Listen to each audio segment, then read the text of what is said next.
Wasu kallon barkamu da daga hotar lokaci da fatan kuna cikin koshin lafiya ga wanda suka tare shirin yanzu ma tattauna da malamin Sheikh Ibrahim Daurawa a cikin shirin na tarbiyya ta gari jari. Wanda kamar je hotar lokaci kana magana akan mutane kashi-kashi wanda yaro zai mu'amala da su ne ta waje wanda ya kamata iyaye su mishi bayani kaci na farko akwai wanda kaman virus ne malami ake nufi da kaman virus ne mai sabobin shi sannan mu je na gaba. To kaga kullum akan ce ai kai aboki na gari kuma annabi sallallahu alaihi wasallama ya kwatanta aboki na gari kamar mai sai da turare. In kana zaune da mai sai turare zaka ji kanshi, za a yan maka, za a goga maka, za a fesa maka, za a shafa maka a dai cikin alheri kake ko zama kawai kai zaka sha kanshi akalla. To sai kuma ya bada misali da abokin da ba na kwarai ba da kamar makeri a makera. Makeri a cikin makera kaga ga zafi, ga hayaki, ga tartsatsin wuta, ga kuma garin gawayi. Duka waɗannan ka zauna za su iya shafa ka kuma kowanne ba mai daɗi ba ne, ga ma ƙaurin ƙarfe. To haka nan sai malamai suka ce to mutane a wayar da kan mutane wajen mu'amala da su cewa za ka yi mu'amala da mutane ne kashi hudu. Akwai mutumin da kamar virus ne, kamar covid-19 ne, kamar kansa ne, gudunsa ake yi. Shine wanda yake ɗauke da ko wata gurɓatacciyar aƙida ko wani gurɓataccen hali. Kaga mai gurɓatacciyar aƙida zai kawo shubaha da za ta iya rikita yaro. Dole ka nuna masa yadda zai mu'amala da mutane masu ɗauke da gurɓatattun aƙidu munana. Cewa kada ya zauna da su, kada ya saurare su, kada kuma ya jayayya da su, kada ya musu da su, ko karatunsu da wa'azinsu da kai ya saurara. Don kai ji wata shubaha ta faɗa masa. Sannan akwai kuma mai gurɓataccen hali wanda suna shaye-shaye ko suna daba ko suna jagaliya ko su an yi sakaci sun lalace. To kaga yaro ya shiga cikinsu kamar yadda wani yake ce wani yaro shi kwandon tumatiri, idan ka ɗauki kwandon tumatiri gaba ɗaya kwandon ka ɗauko tumatiri guda ɗaya riɓaɓɓe gwalagwaji ka ɗora a kai in ka ba da awa ɗaya ya harbe su. To saboda haka zaman yaro nagartacce a tsakanin waɗanda suke marasa nagarta tunda ba wanda zai karfafa shi, ba wanda zai ji an faɗi abu mai kyau, yau da gobe wani abin sai dinga yin tasiri har sai ya zama jiki. To kaga ta nan ɓangaren shine abin da ake nufi da mutum mai kamar virus saboda munin halinsa ko munin aƙidarsa. Sannan na biyu shine wanda yake kamar magani kaga ba ko da yaushe ake bukata ba sai ana ciwo sannan za a bukace shi. To akwai mutanen da baka bukata su sai in wani abu ya taso wanda yake na bukata. Kaga misali kamar kotu, 'yan sanda, lauya, likita, duk waɗannan ai ba ko da yaushe ake bukata su ba ko sai kana da rigima zaka nemi lauya, sai kana da ciwo ko kana neman shawara zaka nemi likita, sai an kai ka ko ka kai zaka buƙaci police ko kaga akwai waɗanda irin jami'an kashe gobara kaga an ce wai sarkin musulmi aka ce aje a gaishe shi ce ko waɗannan masu wannan kala kayan Allah ji kansa shi Abubakar ya ce wai kuma waɗannan masu kalan kayan mai aikin ku suka ce mun wuta ta kama mu kashe shi to kada Allah shi kawo mana ranar aikin ku je ku ta karɓar albashi amma kada Allah shi kawo mana ranar da za a ce wuta ta kama a neme ku. To kaga sai ta ba su albashi su ta zaman su haka, mota ta tsayawa tana sacewa saboda ba aikin yi, aikin yin su ba daɗi gare shi ba, kamar jami'an kashe gobara ne da jami'an hatsari da sauransu. To wannan shine wato wasu mutane zaka buƙace su ne in buƙata ta tashi da kuma an yi buƙatar shi kenan alaƙa ba tsawo take yi ba. To sannan akwai kuma waɗanda suke kamar abinci ne, kaga abinci ai ana neman sa akalla sau 3 ko sau 2 a rana. Alaƙar ku da shi za ta zama alaƙa ce ta dab da dab, ko da an yi nisa za ga nisan ba a yi nisa mai tsawo ba, kowa kuma za ga yana da irin wannan a rayuwarsa wanda da wuya ka wuni baka yi masa waya ba ko ya wuni bai kira ka ba. Na'am? To yawa aboki wanda yake na daf. Kuma abin da ke ka irin wannan ko dai wani abu ya zo iri ɗaya na tunani ko na wata bukata ko na kasuwanci ko na ilimi akwai dai wani abu dai da ke sa alaƙar ta yi nisa haka ta zama haka. To sannan akwai kuma wanda yake kamar numfashi, wato ba za a iya rabuwa da shi ko miskalar zaratin ba. Haka mutum da iyalinsa, kaga duk da ka tafi kana tunanin gida, su kuma suna tunanin ka dawo, kai ka tunanin ka tarar da gida lafiya, suna tunanin ka dawo lafiya. To kaga alaƙa ce ta ka fita ka dawo ne, su kuma suna jiran ka fita, suna jiran ka dawo. So da aka kaga wannan kusan kamar numfashi ne. To duk irin waɗannan abubuwa sai an wayawa da yaro kai, wanda uba zai dinga, shi ake kira a tarbiyya bil qissa wal amthila. Ka dinga ba yaro tarbiyya ta hanyar buga masa misali da kuma kawo masa kissoshi da labarai waɗanda suke akwai tasiri a ciki. nahnu naqussu alayka ahsanal qasasi bima awhayna ilayka hadzal qur'an wa kullan naqussu alayka min anba'i rusul ma nusabbitu bihi fu'adak. So ana kai magana akan wanda alakan ku dab da mai kamar da kai misali kamar abinci ne wanda kila so uku so biyu ake bukatar shi a rana.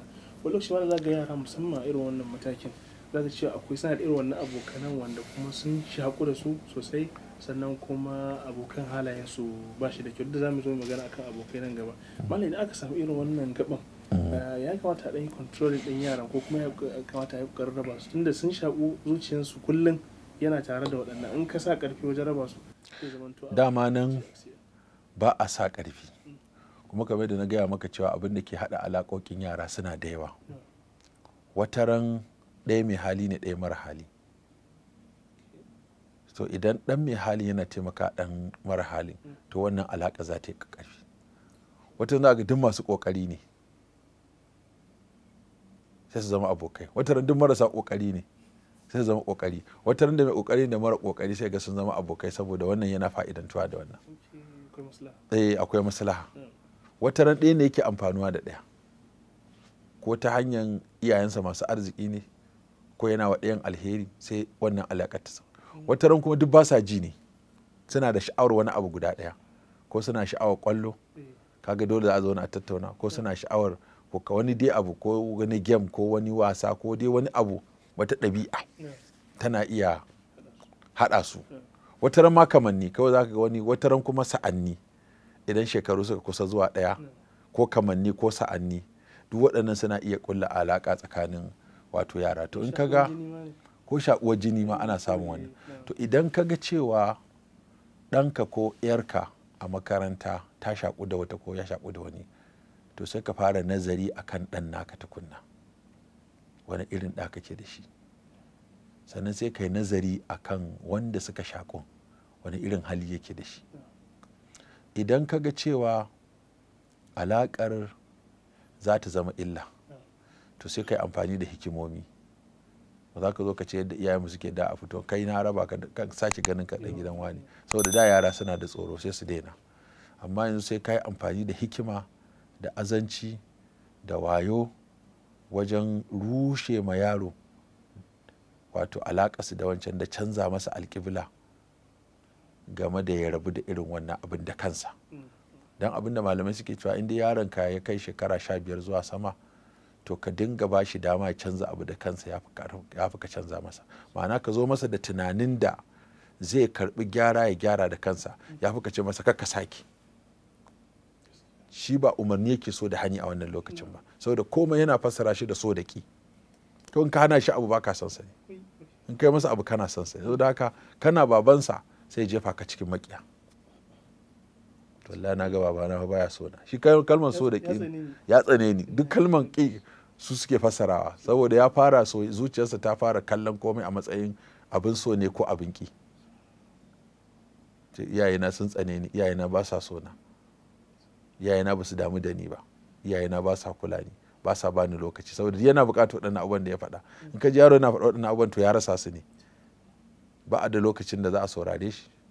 Ya fara magana sai akwai idan Allah yi mana shiru, fita ka tafi wajen abokanka. Shi kuma a lokacin yana son ya dinga samun tunani ne, yana ga yanzu ya wuce ya je cikin ƙananan yara.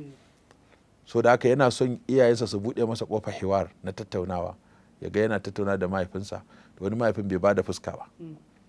Mahaifiya aiki ya mata yawa, shi ma aiki ya masa yawa, in ya dawo a gaji, in ya fita bai da lokaci.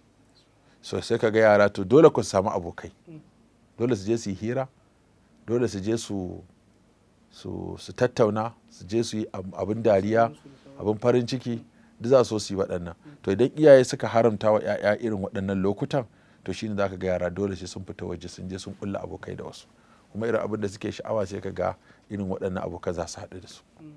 To ka gani wata ran alaƙar ta ƙarfi, sai ka ga wannan abokin ya fi uban da uwar tasiri akan yara. Shi sa wani yake cewa 'yan boko aƙida, kasa akwai 'yan boko sana'a, akwai 'yan boko aƙida. Wanda ya ɗauki boko sana'a shine wanda ya karatun boko don ya aiki, ya ba da gudunmuwa, ya amfana, ya amfanar, amma wannan bai canza masa tarbiyyarsa ba ta zama abokwance ba, ɗabi'arsa ba ta zama haka ba. To wanda ya zama ɗan boko aƙida, matarsa da abokinsa sun fi uwarsa da ubansa. Duk masu juya rayuwarsa daga matarsa sai abokansa. My wife, my schoolmate, my friend. Ba za ka ji kwata-kwata iyaye suna shigowa ba. Saboda waɗannan su ya saba da su. Schoolmate kun shekara wataƙila tare aka yi secondary, tare aka yi jami'a. Kuma gashi karatun ana yinsa da tsawo. Duk za ga wani yana cewa ai mun haɗa a secondary school, mun haɗa a jami'a, mun haɗa a NYSC. To nan ne yake samu ya ji ra'ayi akasin nasa, a ba shi dama a tattauna, amma yi jayayya a yi musu, da yana cin kwakwalwar ɗan adam. Kada ka ɗauka dan ɗanka ne ka faɗi ra'ayi ya ce bai yadda ba, shi ya kawo hujja. Wani sai ce a wannan ai ɓata yara ne. To ai zai koma je waje ya haka. Abin da yake so ne, gariza ce wannan cewa ba kowane ra'ayi zai karɓa ba. Saboda haka shi yasa aka ce uslubul art ya kamata a dinga ya kake gani game da kaza, dan ya shigo da ra'ayinsa. Ya kake gani game da wannan shigar da na ya tayi? Ta ai baba wallahi ta kai hular ce baka dan karya ta ka Allah kuwa, to kai ma taka kaza. To ya zai gina kwakwalwarsa. Buɗe waɗannan tunani da yara da ba su dama ana hira, ana magana da su, wanda wasu ke ga kamar in suka buɗe wannan kofar yara za su shigo jikinsu sosai, kuma hakan suna kama zai iya haifar da reni. To gaskiya kai kake gina kwakwalwar ɗanka, kai kake gina tunaninsa, kai za ka suranta abin da yake damunsa da inda yake, zai zama kai ne babban abokinsa a duniya, wanda duk wata damuwa zai iya zuwa ya gaya maka don ka ba shi kofa. Man ba haka ba, abokinsa wala sai raba ka da shi. Kai ka haife shi, kai ka biya kuɗin makaranta, amma rana ɗaya ka ɗora wani ya ce aba ya zama a ce shi ba ya zai ma a haka. Sai ka kawai laya ka ga yaro rana guda ya juya maka baya. Ka ji mutum yana ce oh na yaro wai ka haifi yaro wai zo ka gaya masa abu yake. To ta wace hanya ka gaya masa? Ka saba kana ba da umarni ne, sai ka ɗauka har yanzu kalmar umarni ce za ta tafiya. Gaga Allah shi ya halicce mu, ma ka ga yadda yake mana magana. Ka duba Luqman yadda yake waɗansa ya bunayya.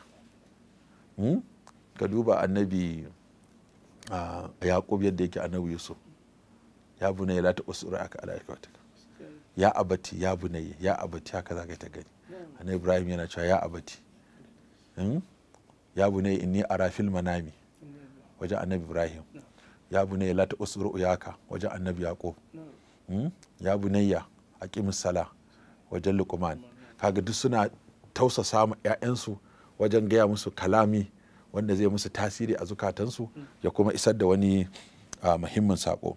To wannan shine abin da ya kamata uba ya gina tunanin ɗansa, ya gina fikirarsa, ya gina tunaninsa, ya kuma gina ƙwaƙwalwarsa, sannan kuma ya dinga fahimtar abin da ke damunsa. Afwan, wajen wannan magana wancan abokin kenan zai gina ƙwaƙwalwar shi akan cewa wancan abokin ne ba na ƙwarai bane, wajen nuna mishi waɗansu siffofi da wancan abokin yake domin ya raba su da shi. Ai dama abin da zai yi in dai har yaro ya fara wayo, kiransa za ka yi ku zauna, wai wani me yasa kuke abota da shi, ya gaya maka asbab din fatawa. Kai kake amfanuwa da abotar ko shi yake amfanuwa? Me ka gani a gurinsa wanda ya burge ka haka ja shi a jiki? So ka yi wa yaro wani abin da zai ta kama kame. In ya kasa kawo a to ni kaga ni ina yaro ba haka nake abota ba, ina abota da wanda za mu karar da juna ne ko wanda ni zan karu. Amma kai abota da duk waɗanda suke gabaki ɗaya da kai suka jingina, to kai ba za ka ci gaba. Kuma shi yake kama su hasada su yawa a ƙarƙashin ka. Yau da yadda ake samun kufu'i a wajen aure haka ake samun kufi a wajen abota. Dole wanda yake da ilimi ya zama abokansa masu ilimi, wanda yake da wadata ya fi zama da masu wadata. Shi ne za a dinga maganar wadata.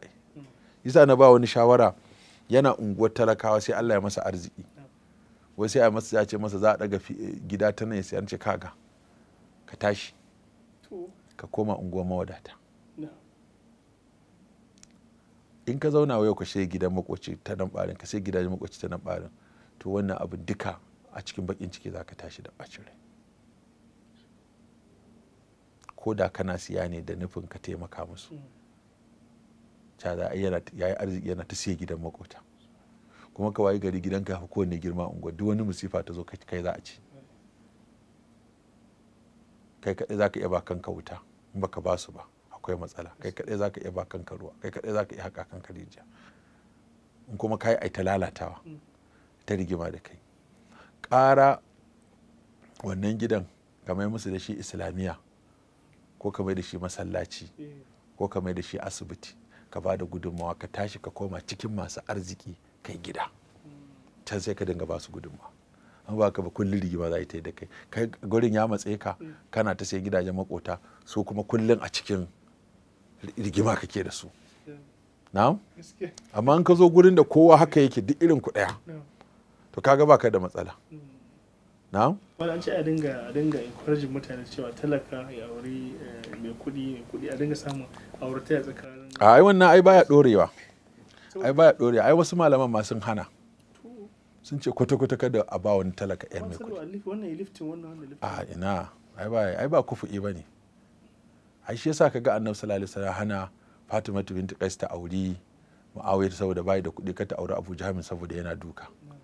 Ai wasu malaman akan wannan hadisin suka gina cewa shi kufu'i da na karatu da na ilimi, har akwai sahabban ma da suka hana a bawa bakure shi'a, idan aka kuma suke rabawa. Kuma an yi ma wataran baya dorewa, ga auren Zaidu da Zainab binti Jahsh. Haka yadda Annabi sallallahu alaihi wasallam kai auren nan yayi, bata yadda auren ya tafi ba. So in ba wani abu kai ma kake da shi ba, kai misali tana da kuɗi kana da ilimi, ka gane, tana da sarauta kana da kuɗi, ya zama kai ma akwai wani abu da wani kai ma kana da wani nauyi, amma ba ka da nauyin komai ka ɗauko mai nauyi.